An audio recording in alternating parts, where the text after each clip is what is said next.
why I would also agree that you need to jump, because when a company doesn't have a low turnover, all right, let's say less than 5%. Let's say you say my company is very good, everyone doesn't move, everyone stays there for 5 years, 10 years. Do you know what does that mean? What? Stagnant. Your company is stagnant, your employees are stagnant, everyone is stagnant. That's why they are staying just the same for the next 5 to 10 years.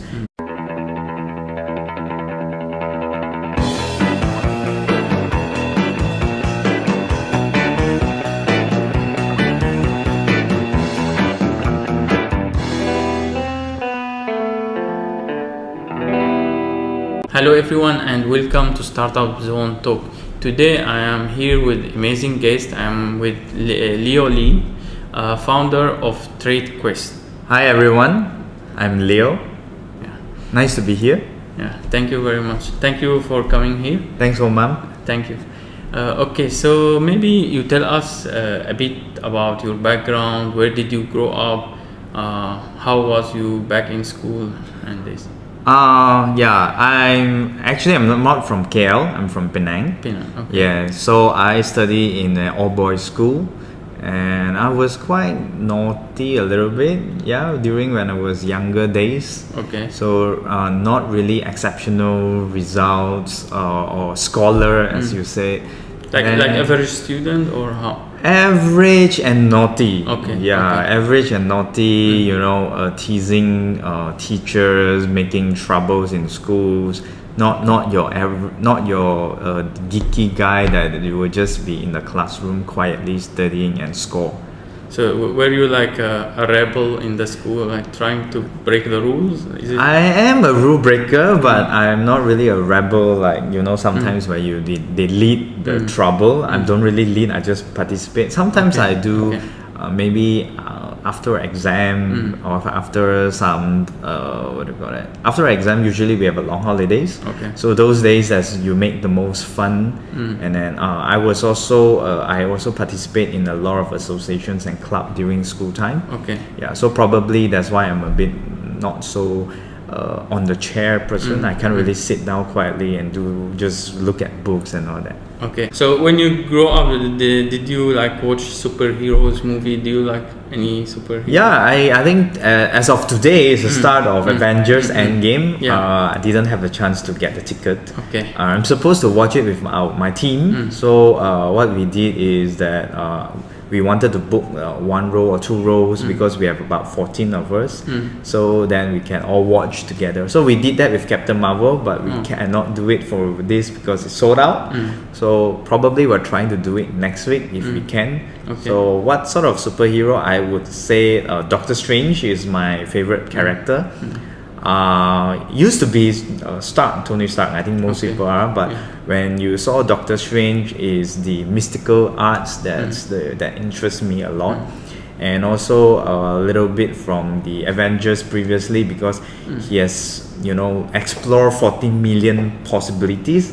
So he was the one who knows the end game. Okay. Yeah. So that's interesting actually. For me, I'm not like the superhero guy because when I grew up, our culture was different. Because back in my country, we were at that time not so exposed to the Western culture and the Western media, so I didn't grow up with superheroes. I only knew Superman.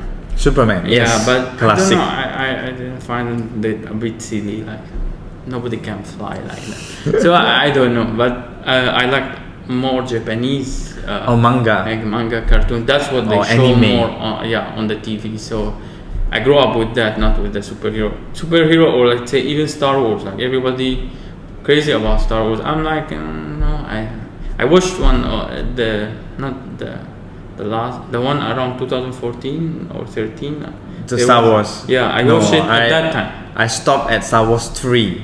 Oh, okay. After that, I don't really watch because it's very like interspace, Galactica, and all that. Yeah. Superhero actually is still fine because it gives you a little bit of imagination.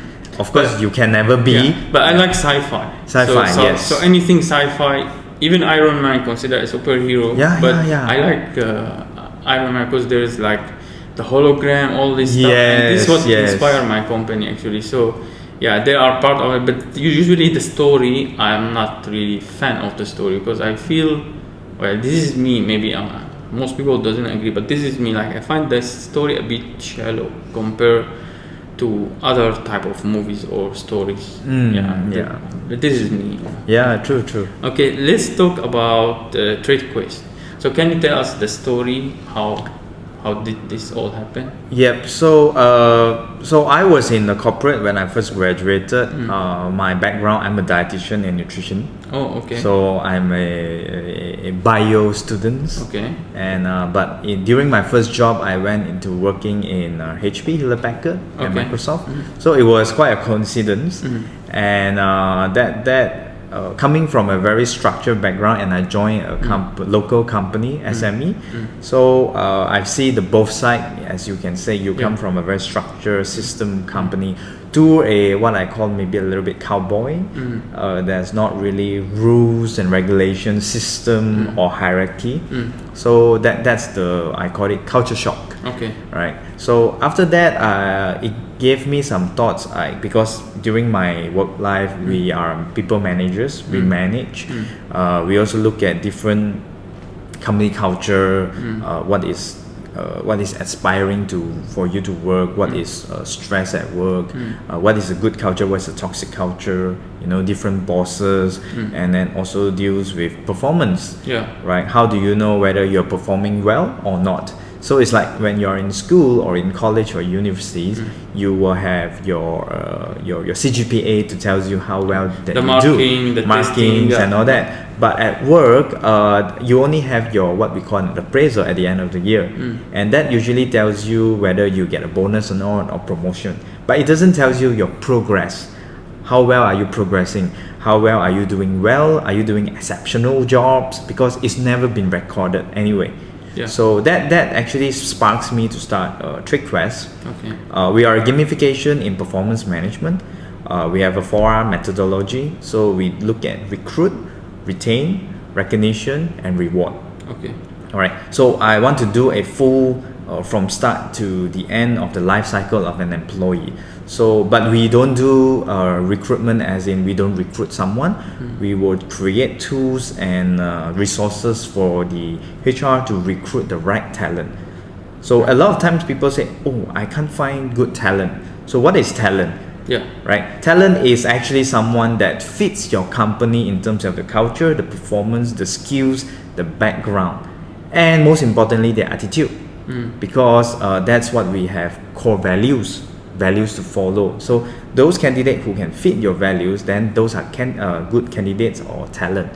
But those who don't fit, then sometimes you may find that they may do a very good job, but they are maybe nasty, or their attitude is bad. They are not good with their co-workers.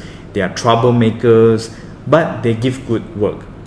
So okay, since you mentioned this, the other day I was watching a short clip on Facebook by Gary Vee. So basically he said, okay, the title was like, the one that will make you want to watch. He said, fire your best talent. And when you watch the video, he was explaining, like, if you have the number one sales person in the company, but he is an asshole, fire that guy. No matter how much sales or whatever he do, how good he is, if he's an asshole, if he's bad or mean to his colleagues, if he's, has a bad attitude, you must fire this guy, because he's bringing your company down. He's making people quitting. On the long run, he's not good. He's a very toxic person. I totally agree to that, Homam. Totally agree. Again, talent. So if you are judging based on performance, this guy that Gary shared is good performer. Okay. But is he a good person that jive or gel into the culture? So when we say culture of a company, what's the culture? Culture is how people behave, right? So most company outside today, they have their the core values. Take for example Enron. I think a lot of people knows that Enron is the classical bad example of a value company that dropped and bankrupt, got sued. And the first top culture or value that they follow is integrity, right? and they are sued or bankrupt because of integrity. They got court case and they got issued. Okay. So what does that tell you? It tells you that how people behave is important, not only just performance, because you want to build a long-term sustainable business. I mean, we are in startup zone, but startup is not just about me building a business and then getting fundings and then maybe going IPO or selling off, but we are trying to have to solve a problem that has been existing. Probably it could be a pain that you may need a Panadol, or you can do it with a vitamin. Okay. Prevention is always better than cure. Yeah. So a lot of startups that we understand today is all about what is the pain? Are you solving people's pain? Which is Panadol. But does that mean that prevention is bad? Does that mean that we are not looking into prevention? So coming back to Gary Vee's fire your top talent if they are toxic to your company, because they will cause the dissatisfaction, disengagement, example, all these are the HR buzzword, or even they are causing to have bad and vibe or bad emotional in the company. Imagine you are working 8 hours in a company and you are not happy working there, even though that company pays you 10,000 or 20,000 a month, but you're not happy working there. So that is a bad toxic culture. Actually, there is a saying: most people does not quit the company; they quit bad managers. Yeah, exactly. Yes. And I experienced this. I quit twice in my Yes. life because of my boss. Correct. Precisely, I do the same too. I think most of us are doing that now. Those days we talk about generation. I think I like to bring this. Actually, They talk about we have strawberry generation, the marshmallow do you generation. See the changes in the generation now? That's why you're introducing gamification. Is it? Yes, correct. So we believe in gamification, and just to clarify, gamification is not limited to young generation. Maybe I can use an example of Pokemon Go. Pokemon Go statistic in Malaysia now, the demographic of users are above 40 years old, female. Female. Oh, I didn't know. Not children, not teenagers, right? So gamification, maybe you guys can Google or search it, is actually using game design, game mechanics. We are not playing a game. You see, Pokemon Go is, it's about Pokemon, but it's about bringing you out from your comfort of your chair, to go out, to mingle, to mix with people, to learn, to build a community, to be in the community. So that's part of the gamification. The Pokemon is just one of the theme. Correct. So now back to the generation. When we talk about different generations, and then a lot of, I think Gary Vee again, Simon Sinek, a lot of people all talk about the generation that is very bad, they are lazy, they are entitled, right? I think back to Asian context, all right, because that's West, but back to Asian, I believe not necessarily true. Why? Because I run a team of 14, I have 6 interns, and they're doing very good. So the question is, are you giving them a good purpose, a good objective, right? Because I don't know, I'm observing this. I think the older generation, maybe the baby boomers, or their incentive was money. This millennials generation, their incentive is not money. Their incentive, they want to do something good for the world. Impactful. So to me, for you as a company, you should take advantage of that. Exactly. Because that will save you money and make them happy. Exactly. So I think they're looking for recognition. They're looking for credit. Yes. They want to feel they are contributing more. They don't maybe care that much. Of course, money is important, but they don't really want you to give them a promotion or an extra, a bonus. Maybe they just want to see their name maybe on the product, or get credit, or say, oh, John did a great job. This is all they want, maybe asking for. Thank you, Oman. Thanks for bringing that up. That's exactly why we created TradeQuest. Because we saw in Malaysia, in Asia context, there's a lot of companies still goes back to the traditional way of determining good performance, determining hiring, recruiting, or even managing their staff. The younger generation, precisely what you mentioned, why they are not that much of a money pursuing career, because they are provided already. They have better life parents. than Their shelters taken care of. They are educated. They have cars. They even now you don't have cars, you can Grab. Yes. So the basic needs has been taken care of. So now you can move on to the next level to look into the environmental, correct? Going green. Higher purpose, communities, saving wildlife or agriculture, or saving Mother Earth.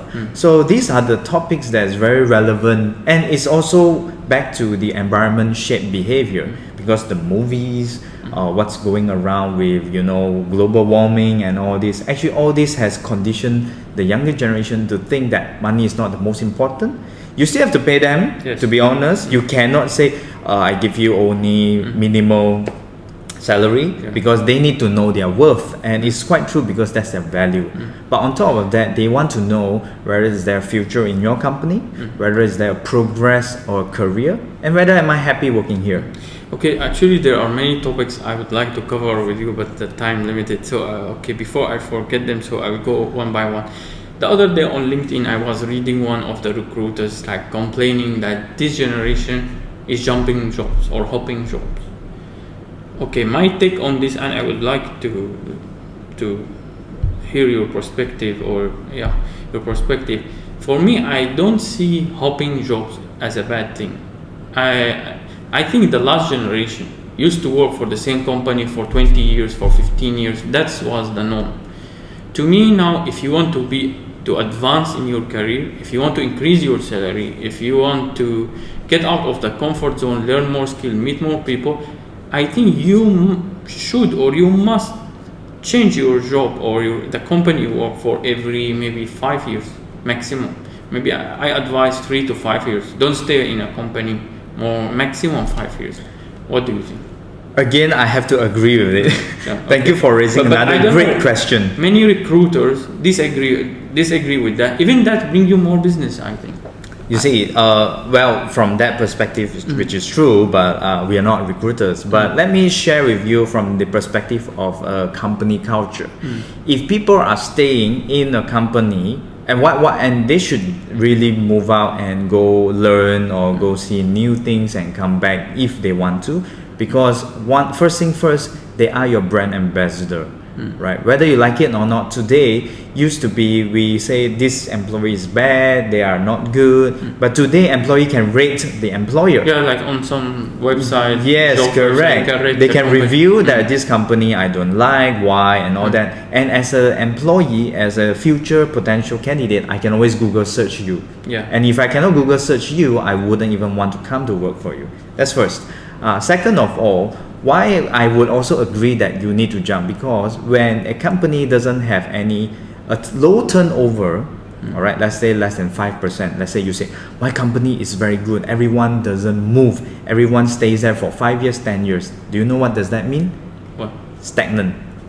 Your company is stagnant, your employees are stagnant, everyone is stagnant. That's why they are staying just the same for the next 5 to 10 years. They are not growing, they are not adding value, and the company is not even at the growth stage.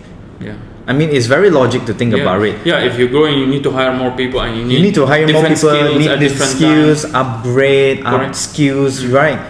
Technology has been changing so fast. And if your marketing example, if I use marketing as an example, you are still doing offline marketing, you are still doing probably billboards or brochures, and you are not on digital marketing, and you've been working for 5 years, which means the company is not growing, the company is staying stagnant. That's why you're working there 5 years, because you're doing the same thing. So Albert Einstein said one thing: if you're doing the same thing over and over again, expecting different result, you're insane. So company is expecting different results, correct? I expect every year I have growth, my business revenue grow, so then I can pay you more salary, bonus. But your employees, or they are working the same thing, they are not changing. They are staying there for 5 years, 10 years, because they are comfortable, complacent. It's a comfort zone to me. Like if I see more than 5, I say, correct, what's wrong with you? Why are you staying exactly there? There's no growth, there's no career. So it's actually a bad thing. It's actually bad. Okay, because the time. So now I want to talk about AI. So now I read that in 15 years 50% of the jobs exist today is replaced. to be replaced by AI or by automation or by robots. Are you a pro AI or are you against AI? I would like to take a more diplomatic stand in between because I believe you need AI and you need people. Okay, do you see AI as an assistant to human or as a replacement for human? Assistant. Why? So let's use the recent buzz about IR 4.0 and then you have IR, from 1.0, 2.0, 3.0. In actual fact, in Malaysia context, we are not even reaching 3.0 yet, correct? And there's no point talking about 4.0, that's first. Second of all, why I say it's an assistant, because there are still a lot of jobs that require human intervention. I give you one good example. You can put in all the data, let's say assuming that you're building the most structured support system for a bridge, correct? For a bridge suspension. Okay. So you put in all the data, you want the lowest cost, example, you want the best design, the most supportive structure to build so that you can support. And you know what happens when you put in all those data and the computer will calculate and turn out? It will give you the best support, the best pricing, the lowest material, and the shape will go whatever shape it does.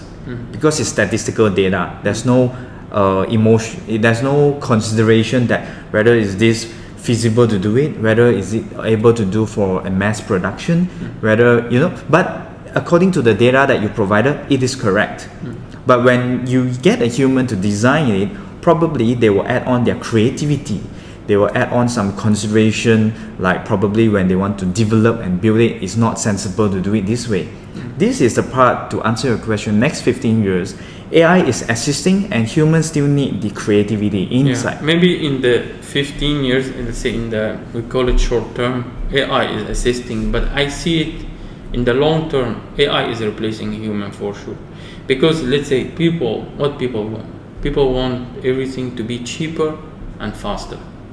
And if you want to achieve this, you have to remove the human there, because the human means mistakes, errors, bureaucracy, and so many problems, corruption, whatever, you name it. So if you want things to be fast and cheap, you have to remove the human. Totally agree. But I will beg to differ that you don't totally remove human. Human will just be more upskilled. History has proven IR 1.0, 2.0, human is not replaced, but they are upskilled. They replaced. If you see, before, human was most jobs was agriculture. Yep. If you just go 100 years ago, maybe you find my grandmother, your grandmother is working in the field, maybe you find them. Then if you tell them, your grandchildren going to work as a web designer and as a programmer and as a digital marketer, she will think you're crazy. What are you talking about? Yes. So now most of the agriculture jobs are gone. Who's doing that? Even our population increased. So now machines are doing that. When then people who used to work in agriculture, they move to industry, to factories. Okay, then machines came to factories. Then these guys moved to services. So now they work in insurance, they work in banking, they work in the government, they work in this. Now AI is going to automate services. Correct. So after that, till today, nobody know what is the next. Yes. Where these people, anybody doing driving now, he should be worried. Now taxi driver, 10 years ago, taxi driver, if you tell them about Grab, they will laugh at you. What they will say, this stupid idea. Now they're paying the price. And I think ultimately, even Grab driver, they will lose their job because all cars will be autonomous. Lorry drivers, all this kind of jobs, they will be gone. And the most popular job in United States, for example, is the lorry driver. That's the most popular job there. So if someone worked for 20 years as a lorry driver, and let's say we come up with a new job that AI provide, how this guy going to transition? He will never be able to transition. Yes. So this is the same question that I will relate the same answer back to the one that I mentioned earlier. Example, you're working 10 years, 20 years at the same company, doing the same thing, which precisely just now you mentioned, Gary Vee or someone else mentioned that they should change job. Yeah. Correct. They should hop on job to value add, to have more increase of salary, increase of knowledge, increase of skills. The problem appeared because everyone is doing the same thing for the last 10 years, 20 years. But this is what our parents and what the recruiters and what HR It's all mindset. telling everybody. Yes, it's mindset. I give you a very good example, food, because I'm a dietitian nutrition. Yeah, okay. So when you talk about, it's true, agriculture has been taken over.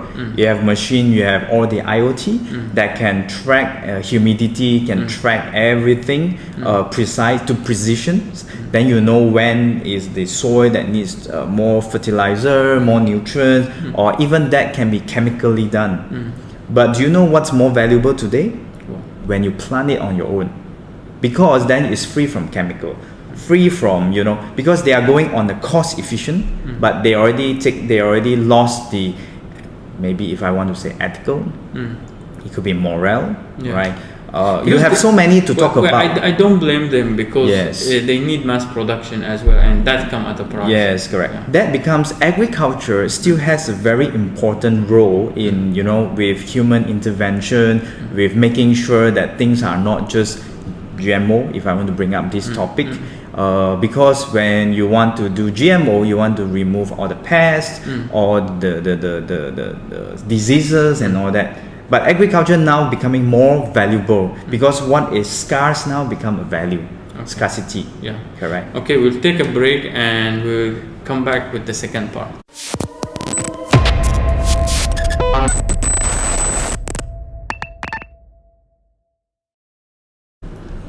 Hello guys, and we are now in the second part. So I'm here with Leo Lee, founder of TradeQuest, to talk about his company. So, okay, now in the break you mentioned you want to say something about TradeQuest business. Well, yeah, I think this is also a good promotion, if I may. Sure. Yes. Because we want to support the startups, we want to support. So basically, we want to give you a voice to tell whatever you want. Correct. Yeah. Thank you so much, Homam, for the opportunity. So a little bit of airtime for us is just, I literally mentioned earlier, we are here to solve, not really solve, but also to add on to solutions that has been exist for a very long time. Example, HR digitalization. First, we talk about digitalization. Why we created TradeQuest? Because most company in Malaysia or in many parts of Asia are still very manual. Yeah. Correct. You talk about AI. You talk about IR and all these buzzwords, but they are still using paper to do most of their normal HR role or appraisal, performance, you name it. Everything fill up form. Yeah. Correct. There's nothing wrong with that. It's cost effective. Yeah. I think it's good. But how do you get data? Yeah, how do you analyze, right? It will be headache to take when you have 2%, which is easy, right? Or 5% is easy, but when you have more than 10, 20, that's where you need to put down a system, a structure, and especially digitalization. When you grow and when you scale. Correct. Yeah. You want to know who is doing well, who is not doing well. You want to engage them, and you can only do it by using data-driven decisions. You cannot say, I feel Homam today is this year is doing a good job, then I give you a promotion. That doesn't tell fairness and transparency. Correct. That's first. Second of all, it's also about culture, because earlier on before the break, we also mentioned a lot about this, how people behave, why you want to hire the right person, not just looking through by the resume.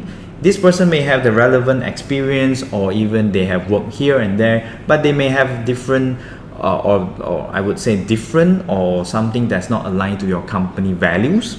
You may want to hire people who are aligned to your core values. I give a very good example of trades, right? Because we spoke about TradeQuest, that's where trades comes in. Example, I'm a very meticulous boss, right? I like things detailed to oriented. If I hire someone who is not detailed, like me. Okay, example, not good with paperwork, not good administratively, and that is a frustration to me. Then the question is, are you a talent or not a talent? So I can't work for you. I mean, it's not about your skills. You are skilled, right? It doesn't fit you. Maybe it doesn't fit someone else. Yes, correct. You cannot put a square peg into a round hole. Because if you think about it, is to find a good fit is good for both. So let's say if I'm not good fit for your company and you never hired me, it's better than I work for you 2 months or 3 months and then you fire me or I quit. Correct. That will not look good in my resume. And that will waste your time. And that is a cost to a lot of companies. It's wasting of time, right? Then you have business loss opportunities. So this is what TradeQuest is trying to solve. We have actually a client who is very traditional retail. They have 16 stores. Due to private, I shall not name them. But what happens is that their stores, they have problems in communication. There are problems in their culture. They are not hiring based on their core values. They are hiring just to fill. We call it hire to fill. Hire to fill means someone left the job and you just hire quickly to fill up the job. Then on the long run, you create more problems. You create dissatisfaction. You create the unfairness, correct? So this is the part we try to help the company, not only just digitally technology, but also on the mindset. Okay. So most SME in Malaysia or even startup or even myself, we are good with business. We are good in hustling, right? Selling, hustling. Marketing. But we are not a people manager. We maybe most of the time we know nothing about managing people, let alone managing yourself. Correct. That's why you quit from the company because you want to be flexible. Usually nobody get trained to manage people. Usually maybe people perform good, then exactly. they get Seniority, promoted. right. But they used to do work with things. Correct. In certain way they did, but they're not used to now to work with people. Correct. And that's why you have the saying earlier, people don't leave company, they leave managers. Because they are not being managed, they are just being either micro, either being stranded by their neck to do things, or they're being shouted on, or being managers are like just direct, we call it, right? Just you do this, then do that. They don't give you the reason why and all that. And it's important. I always share with my team: you don't build people, you don't build business, you build people. Then people build the business. That's why going back to the before break, you mentioned about AI and all that. It's true, it will replace most of the job, but it will create new jobs. It will create a different required skills. It will create more creativity, more people, empathy. In US, you mentioned rightfully, do you know now there's a business where you are being taught how to, you have a class to teach you life skills. Because people are very now digital, so they forgot about how to maybe cook and eat. Life skills are becoming more and more important. So you created a new industry entirely. Now I think EQ is more important than emotional. IQ. Last time everybody want IQ. Check their children IQ. Now yes, it's EQ more important because IQ AI is better. Exactly. Than us, AI know all the information. No need to memorize. Can calculate. Any number. So all these skills useless now. Correct. But EQ, emotions. That's the important skill. In fact, to share with you, there's another Q called AQ, adversity quotient. Okay. So whether these days the younger generations are a little bit not so what we call resilient, so a little bit of failure or dissatisfaction, then you will actually see more suicide cases compared to the last 100 years. That's a problem with it. You actually see more emotional breakdown, stress. So that is also on another spectrum that what we do. We call it put your strength at work. So it's part of positive psychology, which our methodology or system will also help. So your system like if I take your system help companies to get the best fit. Then next, now how do I manage them? How to manage Correct, them? because you are not equipped with that. So you can have a performance methodology, not just do what I told you, but empower you to do what you need to achieve the objective. We may put in things like Google's OKR, objective key results, into a system. System is an extension. At the end of it is your input, your mindset is more important. Before I want to talk about the robot interview I mentioned, but before that I want to ask you about in TradeQuest, how do you monetize? So how you make money? Now we understand how your company works, but now I want to understand how do you make money? So we have two parts of the business. One part is SaaS, software as a service. Okay. We are a SaaS platform. You can choose what are the required solutions that fits your requirement. We also have consultancy, and I call it an add-on consultancy, where we can be your outsourced strategic HR. So I specifically use strategic because we don't do payroll, we don't do recruitment. But now, if I want to make HR, human resource, your people, make sense to the business. Example, you mentioned that I want to grow my business double for 2020, right? Okay. You cannot have the same set of people, same set of skills, and suddenly your sales revenue miraculously grow double. Okay. Right. So I think there's two ways. Either you need new people, or add people, or you need to train your the same people. So the question now is what to train and what sort of new people you need. So it comes with manpower planning. It comes with strategizing to your business vision, your what is the policies that you're setting up. So it's still people at the end is still herd, HERD, right? Which means you need other people to work together, to survive, to communicate. It's a community. So people, you need to work together no matter how you like it or not. Yeah. So that's where the friction comes in. So how do you ensure no miscommunication? The expectation is clear, the clarity of it. A system will help you because it's on live, it's on time required, which means on the button of a click. I want it, then I click it, then I get it. So compared to a paper, then you'll be like, where's this paper? Where's that paper? Have you done the analysis? Have you done that? Or where's the report? Right? These are the downside of a paper and the upside of a system. Okay, amazing. So talking about the robot, which like AI is my favorite topic. So sure. Me for that. So I read the other day that they're coming up with a robot that will do the interviews to stop, maybe bad behavior. Like, sometimes the interviewer can be rude or can be judgmental or can prefer someone based on, let's say, religion, race, the look, the sex, many things. Yes, many so factors. They're saying this kind of thing is going to eliminate even AI can actually detect your race, and so if it's a program in certain way, it can actually do. So, but anyway, this eliminate subjectivity. So what your thoughts on that? I believe that it helps to a certain extent. So why people have that sort of perception that during recruitment you will have prejudice, you have subjectivity, whether you hire a certain person or not a certain person. Even in Malaysia, I read that the Indians feel discriminated when they go for jobs. Second one was the Malays. Yes. So just I wanted to mention. Sure. I believe that some sort of discrimination will happen always. This is due to a lot of times maybe the nature of the business, the requirement of the candidate, what they need to do, or also the company culture, whether do they have that sort of policies that they set in. In Malaysia, unfortunately, we don't really have a discrimination law that's in place. So that's bound to happen.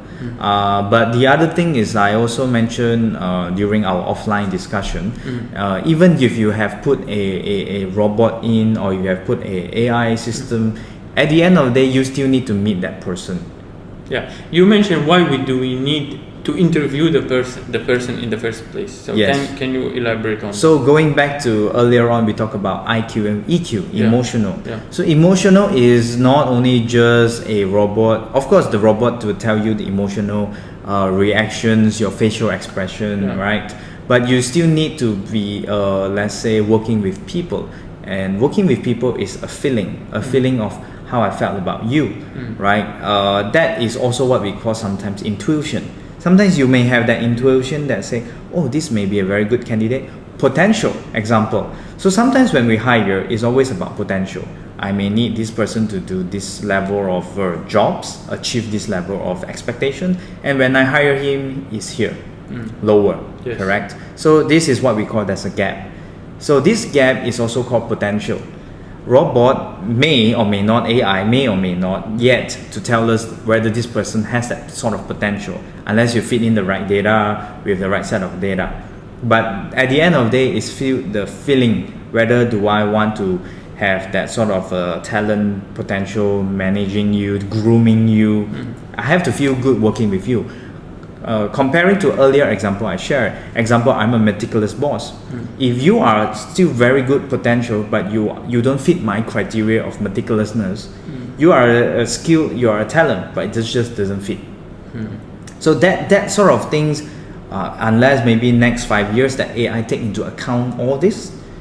Okay. Right. So it's all always about the set of data, the variables. For me, what I'm struggling with when we discuss this, okay, AI, let's say it go by the facts. Human will add to the facts the emotion. This is what you are saying. But how many times maybe you interview someone and you feel so good, this guy is great, and when he come to work for you, you're disappointed because he know how to talk good. Or maybe let's say if this sometimes happen with male bosses, if there is a lady, she's pretty, then they will just blindly say okay. So we get fooled by this, but AI cannot be fooled. Yes. So back to this and this again. It makes sense, to be honest. Today you also mentioned earlier about the managers are not trained. Correct. They are not trained to be a people person. They are managers. They're not professional enough. They are not professional. They may be not proficient. They may not be skilled in this area. They are just there. Maybe they have done 10 years work, or they are senior. Then they got promoted. So that's that, and also they have been in company for a long time. That is the problem. Today, if you are here, you only can hire people lower. Yes. You want to hire people that's higher intellectually, emotionally, all the variables. Rarely you can't see that high up. So imagine if your recruiters, if your managers are lower, they only can hire people who is lower. I'm not sure is this real, but we have seen again and again. It's always about your skills, what sort of people can you hire. So now, without mentioning AI, in actual fact, when you talk about traits assessment, when we come back to what we do, it's about identifying, eliminating the subjectivity of based on CGPA, based on resume, based on background. Just now earlier, I shared my background. I'm a dietitian, which you did not ask me. How come I ended up in HP, Microsoft, which has nothing to do with it? It come up to my mind, but which has nothing to do with it. Exactly. Well, first, of course, maybe I presented myself well, but after that, I found out from my supervisor or my managers, it's about the potential, about potential, and also the different creative solutions that we can give, rather than if today I hire back someone from the IT, and if you expect something different, again, because they are bogged down, they are boxed, right? If you're IT, your thinking is logical. Yes. Right. If we are not from the IT background, we are not the logical. We have different perspectives. We have different perspectives. So we have different ways of solving problems. We have different solutions to seeing the problem. A good example I just share, because one of the questions you have is the challenges I face. Right. How do I overcome? Maybe I share with you this challenge where I work with my IT team. Okay. So I'm not from IT, I'm not a programmer. I learned from scratch. I don't know programming language when I first started. That's where I go and learn from some websites, YouTube about programming. Sorry to interrupt, but tell you, but this is the best way to learn. Yes. Because to me, whatever they're teaching you in university is expired. Yes. It's nonsense. Yes. It's not really, you will never use it like how, but at the end of the day, you need to self-teach yourself, even if you have a degree in computer science. Most of the things I do, I have to self-taught myself. Yes, correct. Sorry to interrupt you. No, it's true. So when I work with my team, when I talk to them, they can build great products. Okay. All right. It's all about logic. Let's say from point A to point B. Correct. It's great logic. But within that point A to point B, there may be a lot of turning, U-turn, round, or most of us call user experience. Yes. So you will still reach, when you click a button, you still reach where you want to reach. The problem is that process. So that process is a UX. right? You will need a different set of skills, a user experience. You need to interview, you need to do focus group, correct? You need to get feedback. That's not IT. Yeah, you need a non-IT person. Correct. We always say when you test, let someone not technical test, not correct. you. When I test, it's always successful. Correct. Yeah, I know how it works. Yes. Yeah. So you see that also tying back to the robot and all that, it creates a new business. 10 years, 20 years ago, who would have thought what is user experience architect or UX designer? Yeah. What is all that? Right? So it creates a new set of skills, a new set of business, a new set of occupation. Yes. Yeah. Okay, very, very interesting input. Okay, I want to move to some of the personal questions, let's say. So the challenges you have mentioned to me, is there anybody doubt your path, the path you choose during your I believe life? out of 9 or even 10 out of 10 would have told you yes, always. I think being in a startup is not, I'm not sure your definition of startup since you're in startup zone, but a lot of people will say, I run a startup. Let's say today I have a hawker center, I have a hawker store. Am I running a startup? To me, no. No, right? To me, startup is not necessary to make money, to make revenue, to make business. It could be a social enterprise. It could be solving some problems with technology, without technology. So startup is looking at a set of framework and structure to solve it.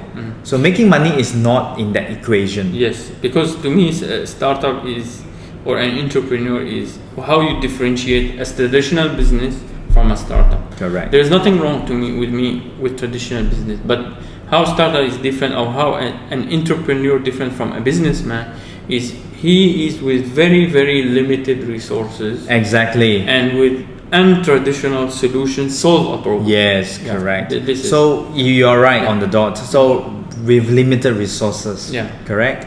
With limited knowledge, could be, right? For example, myself, I'm not from IT. He need to challenge the social sometimes system. Yes, the disruption. The politician, he need to create the disruption. Correct. So the question anyone doubted, I think 10 out of 10. Yeah, always is like always. My team always ask me, why are you doing this, Leo? It's like I tell them, no, it's not because of money.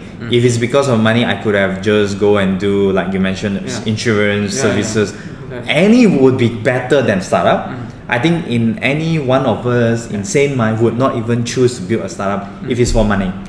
Because the statistic, 98% startup fail. Correct. So it's a very scary statistic. It's very scary, it's very difficult, it's very lonely. Honestly. Yes, it's very lonely. So I think that's the reason why this community is good. That's why I want people to talk to each other, give them voice, tell their story. Because on social media they make startups so glamorous, but it's not for everybody. Well, usually the startup that's glamorous is they raise funding. Yeah. So we are quiet because we don't raise funding. Okay. So I want to ask you this: have you raised? I have angel investor. So yes, correct. So we didn't. We adopt a hybrid model. Okay. So we didn't really all the way like seed, Series A, Series B, and all that. So again, back to what I shared earlier, profit was not my first priority.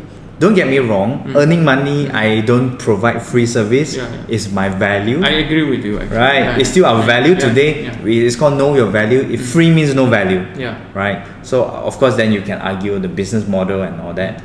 But it's always about our passion to actually, our passion to solve a certain problems, the certain things we saw, things that is not working and no one wants to do it and we do it, we get our hand dirty to do it. We throw in our time, our blood, our sweat, our money into doing it to realize the passion. Of course, at the end of the day, your family may not be supportive, your friends may think that you're crazy and you're not earning enough to feed yourself. Yes. Right? By the way, when I used to work for people and I have my startup, I make much less money compared to my salary. 10%. But I'm happy. Yeah. I make only 10% of my normal salary when I was working. Well, for me, maybe a bit better than 10%. Yes, correct. So it's actually, it takes crazy people to do that. Exactly. So obviously money is not our motivation or our drive, but I think one of your questions is about what do I have to give to the younger generations and all that. Actually, that's the last question. Correct. So what do you advise them? What tips you have for them? Correct. So I'm also a future lab mentor, but I don't. I don't mentor a lot, but I'm future lab mentor. So I like to do this. Or sometimes at TradeQuest we also go to universities. We visit universities and give talks to their career center. One of the things I always tell them, your degree is important as a frame of mindset structure for you to learn, to think, to do research, correct? But it doesn't tell that you will earn this much after you have a degree. It's just like a passport. Today you have Malaysia passport, you can enter a certain countries. A certain countries you need a visa, correct? So experience is your visa. So what I like to share is that come up when you graduate, learning should be your priority, and I use should because if you want to earn money, then just skip university. But if you want to learn more, value add yourself, that's where after maybe 5 years, 10 years, you're looking at yourself value adding, right? I believe this word is becoming more and more important, value. Today, more and more people are just doing work without giving them satisfaction in life. Right, they may be in the rat race. They may be having bigger cars, bigger house, example, and or even like graduates these days. When you graduate, you're in debt. Yes, 100. You're in debt to your government. Almost 100K maybe will be in debt. Yes, correct. So you're in debt when you graduate. That's another topic. Maybe that's another topic. Should have part 2. Correct. Yeah. So, but for the younger generation, I think learning is very important, and you have to tell what you want to learn, your objective. So, how I did with my interns, I have a lot of interns every batch. What we did differently in TradeQuest, because we have a policy called result-oriented work environment, ROWE, which means there's no time in, time out. There is no like what time you have to be here, are you punctual and all that. We don't go on all that. No punch cards. No punch cards, But what we want is we treat you as an adult, right? You're 20 years old, you're 21 years old. You want to be treated as an adult. You have to tell us when you come here for internship, what is your objective? Are you learning to be more sociable? Are you learning to be maybe language? There must be something. Otherwise, you don't know what's your objective, then I will advise you not to join us. Because if you know what's your objective, then you can make full use of your 3 months internship or 6 months internship. Right? That is fulfilling for both sides. And we know we won't give you a photostating task or stapling task, which I heard there's a lot of companies are doing that. So you are not providing value for the interns, and the interns are not providing value to your company. If you guys watch if you go to follow us on Facebook, if you watch some of the video that we have, our corporate videos are done by interns. Yes. Cool. I saw actually one of the videos. It was very, very nice and funny also. Yeah, so it's real. I mean today we are a startup, so we don't have a lot of resources. Even being a lot of resources, but we want to get them to involve. A lot of customers or even friends ask us, how do you get your interns to share your video? Or when you have a video, why no one likes or no one share? Then I told them simply because they are not inside the video. If they're not inside, then why would they want to share? So this is very classical example. If you get them to do it, even though it is, they will be proud. They will be proud. Something I did. Yes, and the whole journey has taught them a lot.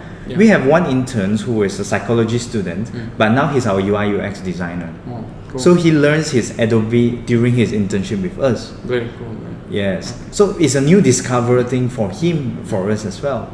So that is something that why I'm passionate about TradeQuest, and that's my advice to the younger generation. Okay, Leo Lee, thank you very much for Thank you, Homam. It was really a pleasure talking to you, and I think if we have enough time, if I have more time, I will ask you more and listen more from your wisdom. Always a pleasure. Thank you. Okay, and you audience, I hope you enjoyed this episode, and we will see you next week with a new guest. So see you later. Bye. Bye. Thank you very much. Thanks.